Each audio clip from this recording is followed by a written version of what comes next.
evening, I'm Daisy Richards and welcome to Monday's edition of the Regional News. We begin with news from Haiti.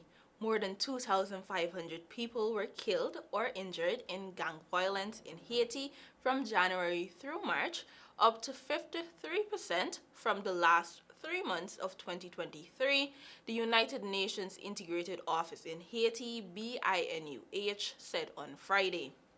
At least 590 were killed during police operations, BINUH said in a report. Several were apparently not involved in gang violence, some had impaired mobility, and at least 141 were killed by vigilante justice groups. Most of the violence took place in the capital of Port-au-Prince, while at least 438 people were kidnapped across the wider West Department and agricultural Artibonite region. The capital's port-side La Saline and Site Soleil areas had the longest large-scale attacks. Gang members continued to perpetrate rapes against women and girls in rival neighborhoods, as well as in prisons and displacement camps, the report found. At least 22 police buildings have been looted or set on fire, and 19 police officers killed or injured, it said, while block supply routes are exacerbating a healthcare and hunger crisis. The report repeated calls for faster deployment of the planned security mission, which Henry requested in 2022 and was approved over 6 months ago, but which has received limited pledges for both troops and funds and been put on hold pending a new government. It also called for updated sanctions, stronger efforts to block arms trafficking, secure routes to deliver key goods, and rehabilitation programs for children recruited into gangs.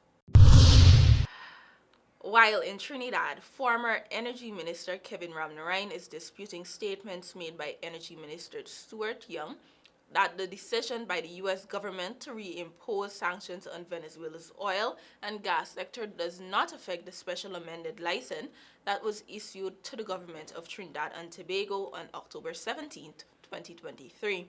This follows a statement by the Ministry of Energy on Wednesday, which came hours after an announcement from Washington, D.C., that the Biden administration reimposed energy sanctions on Venezuela. The Ministry of Energy noted that the specific amended OFAC license issued to Trinidad and Tobago last October is valid until October 31st, 2025, and it permits Shell, NGC, and contractors to continue the works being undertaken to explore, produce, and export natural gas from the Dragon gas field.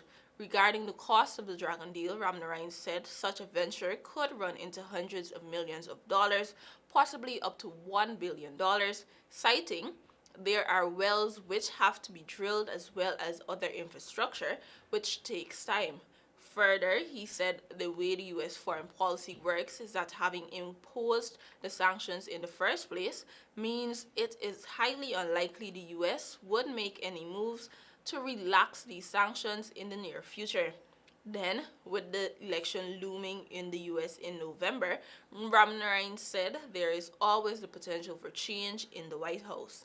In his statement, Young reminded the population that Trinidad and Tobago secured a 30-year exploration and production license from the Venezuela government for the Dragon gas field on December 21, 2023.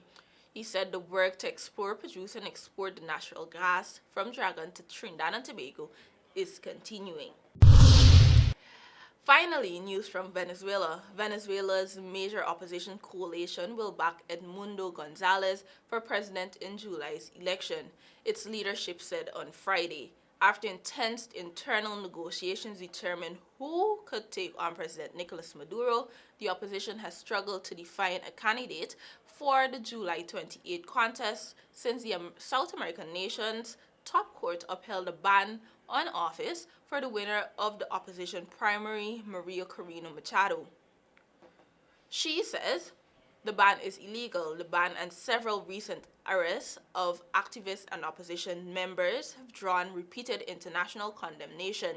The United States reimposed broad oil sanctions this week after it said Maduro's socialist government had failed to comply with the terms of an electoral deal agreed with the opposition in October. Venezuela is enduring a prolonged economic slump That has led some 8 million people, more than a quarter of the country's population, to leave in recent years in search of better prospects. Despite the naming of Gonzalez, the opposition fears that anyone named as unity candidate could be subject to a ban before the contest. Gonzalez, 74, is a former ambassador to Argentina and is already registered to compete in the contest. After he was put forward by the opposition Democratic Unity Group in March, Rosales, the 71-year-old governor of Zulia province, had registered under a different opposition party, but Barboza said he will step aside to back Gonzalez.